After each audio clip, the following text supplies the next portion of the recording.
أعوذ بالله من الشيطان الرجيم. ولقد جاءت رسلنا إبراهيم بالبشرى قالوا سلاما قال سلام فما لبث أن جاء بعجل حنيذ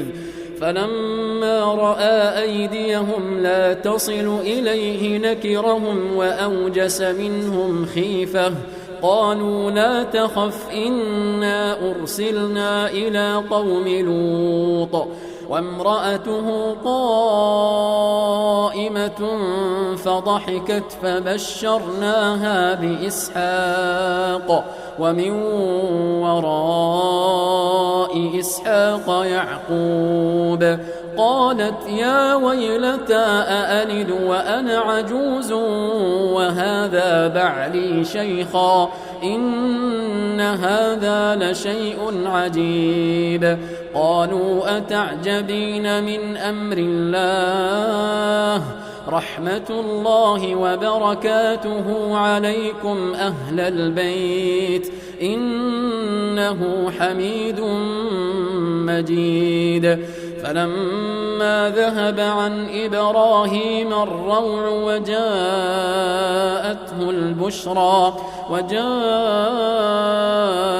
البشرى يجادلنا في قوم لوط إن إبراهيم لحليم أواه منيب يا إبراهيم أعرض عن هذا إنه قد جاء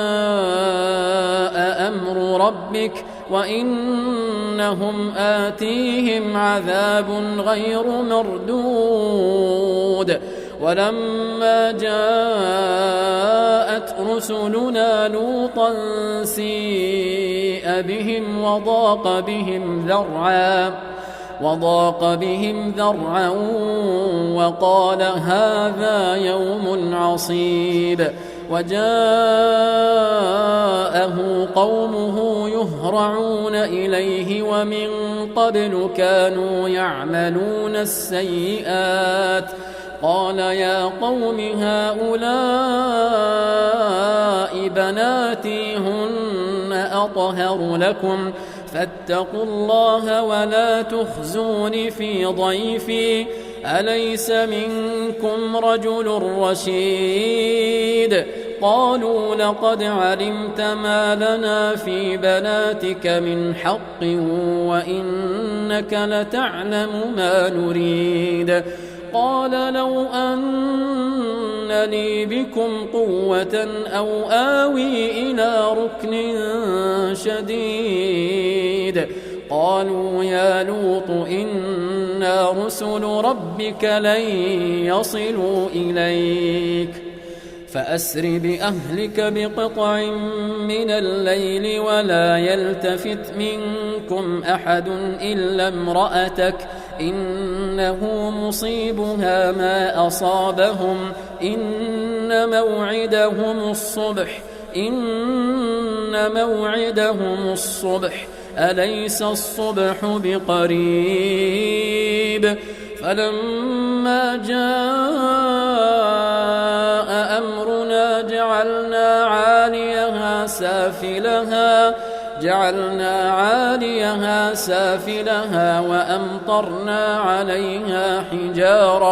وأمطرنا عليها حجارة من سجيل منضود مسومة عند ربك